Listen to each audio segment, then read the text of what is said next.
আসসালামু আলাইকুম। অনেক দিন পরে আর একটা ভিডিও নিয়ে চলে আসলাম আপনাদের সামনে।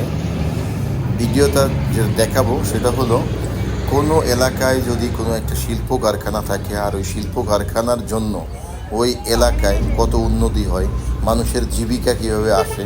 যারা চাকরি করে তারা তো চাকরি করেই,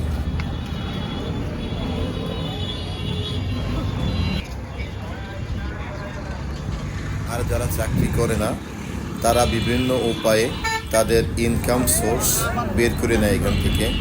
যেমন কেউ রিক্সা চালায়, কেউ গাড়ি চালায়, গাড়ির হেল্পারি করে, কেউ বিভিন্ন ধরনের খাবার আইটেম নিয়ে এখানে বিক্রি করে, কেউ চা বিক্রি করে, কেউ বিড়ি বিক্রি করে, আবার কেউ আছে মানুষের সাহায্য নিয়ে বাঁচে।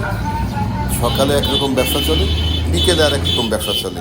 অর্থাৎ এখান থেকে অনেকের ইনকাম সোর্স এসে যায়। তো সেই রকম একটা ভিডিওই আপনাদের কাছে দেখাচ্ছি এখানে। আর এখানে আমি মূলত যে কারণে ভিডিওটা করেছি, এখানে একজন অসহায় পিতার কাহিনী আপনাদেরকে আমি বলবো।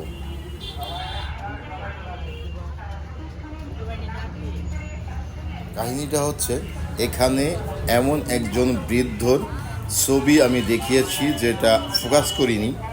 ছবিটা দেখিয়ে আপনাদেরকে হয়তো লোকটাকে ছোটো করা হবে, তাই ছোটো করিনি। তো কাহিনীটা হলো, আজ থেকে প্রায় বছর দেড়েক আগে আমি হেঁটে যাচ্ছিলাম, লোকটাকে আমাকে জড়িয়ে ধরলাম যে, বাবা আমি আজকে চলে যাচ্ছি, তো আমার যদি কোনো কষ্ট পেয়ে থাকো তাহলে আমার মাফ করে দিও। আমি, কেন চাচা? তো চাচা তার জীবন কাহিনী বললো। তো এর আগে আমি তাকে অনেক বার নাস্তা খাওয়াইছি, আমার কথাবার্তা দ্বারা সে খুব খুশি। সেই জন্য সে আমাকে বললো, বাবা তোমার কথাবার্তা আমি খুব খুশি হয়েছি, এই জন্য তোমারে আমি বলে যাচ্ছি।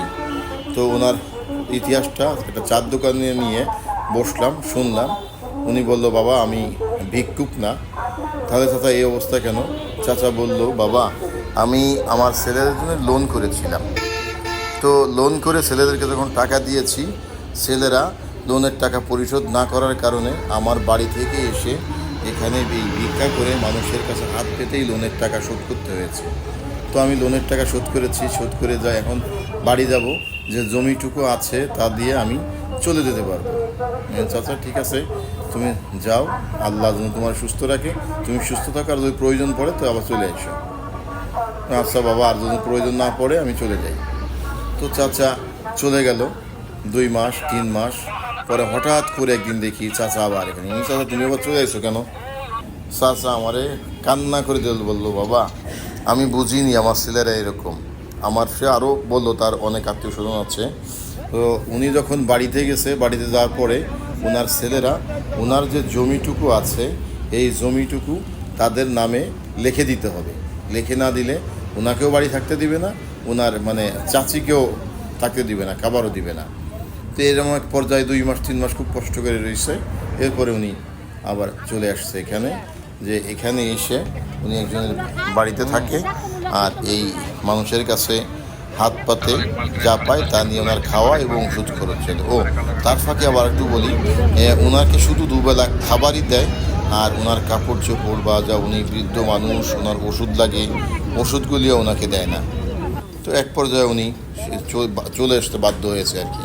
এখন এখানেই থাকে, একা একা থাকে, বৃদ্ধ বয়সে মানুষের সাহায্য নিয়ে চলে এবং নিজের প্রয়োজন মেটায়। তো আমি এই কারণেই কথাগুলি বললাম, যে এরকম পিতা সবারই আছে। তো আমি অনুরোধ করব সবাইকে, বাবা মাকে এরকম কষ্ট দিবেন না। এই চাচা যে কষ্ট নিয়ে আসে, ওনারও যে ছেলে মেয়ে আছে, তাদেরও ভবিষ্যতে হয়তো আল্লাহ এরকম করতে পারে, আল্লাহ না করুক। তো আমি চাইবো সবাই বাবা মাকে সাহায্য করুন, বাবা মার সেবা করুন, বাবা মার সাথে মিলে একই সাথে সংসারে থাকুন, বাবা মাকে সম্মান করুন, ভালো থাকুন, সুস্থ থাকুন। আজ এ পর্যন্তই। আর ভবিষ্যতে আবার অন্য কোথাও নতুন কোনো ভিডিও নিয়ে আপনাদের সামনে দেখা হবে। সবাই ভালো থাকুন। আল্লাহ হাফেজ।